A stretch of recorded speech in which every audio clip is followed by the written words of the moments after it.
तिथे जे सुदर्शन चक्र असं म्हणतात, तिथे सुदर्शन चक्र कोणत्याही दिशेने बघितलं तरी ते असंच दिसतं आपल्याकडे, टुवर्ड्स फेसिंग असं दिसतं. त्याविषयी पण आपण आता सध्या तरी आम्ही एक्झॅक्ट समोर आहोत. तर ठीक आहे, ते आम्हाला दिसते आम्हाला ऐकलंच आहे.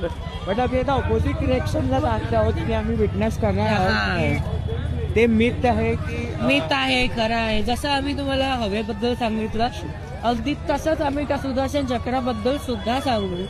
त्यामुळे स्पेशली जे पॅरेंट्स लोक आहेत, म्हणजे ते ह्या सगळ्या गोष्टींवर लगेच विश्वास ठेवतात की अरे असं आहे करून, तर सांभाळून. जगन्नाथावर सुद्धा आमचा तितकाच विश्वास आणि प्रिझर्व चांगला गेलाय, प्रिझर्व केलेला आहे. आणि आम्ही असं कोणाची खिल्ली उडवण्याचं ह्या मागे काही इंटेन्शन नाहीये.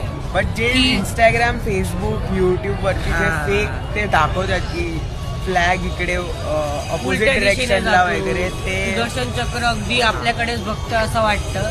तर अशा गोष्टींवर भाकीत आहेत ती, फक्त माझ्या मते व्ह्यूज मिळावेत, जास्त लोकांनी बघावा म्हणून ते लोक असे व्हिडिओज बनवतात. अशा गोष्टींवर विश्वास ठेवू नका. तुम्ही प्रत्यक्ष बघा आणि नंतर ठरवा.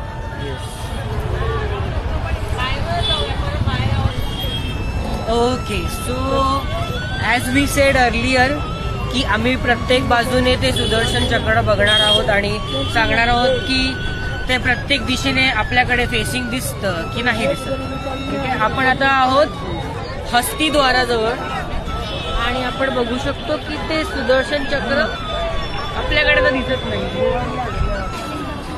ओके, तर आता आपण आलो आहोत अश्वद्वाराजवळ. अश्वद्वार म्हणजे घोडे, आणि त्याचबरोबर आपण बघतो आहोत सुदर्शन चक्र. अगदी इथे सुद्धा सुदर्शन चक्र आपल्या दिशेने आहे असं दिसत नाहीये. तर आपण जवळजवळ डायग्नोली प्रत्येक बघितलं. आपण एक्झॅक्ट अपोजिट पण गेलेलो, आपण डायग्नोल पण आलो, तर डायग्नोल मध्ये दिसत नाही. सो हिन्स प्रूव्ड की जे रील मध्ये दाखवतात की सुदर्शन चक्र आपल्याकडे फेसिंग दिसतं, प्रत्येक दिशेने गेलं तरी आपल्याकडेच फेस असतो, तर तसं काही नाही आहे. तुम्ही इकडे बघून तुम्ही स्वतःच्या प्रत्यक्ष डोळ्याने बघू शकता.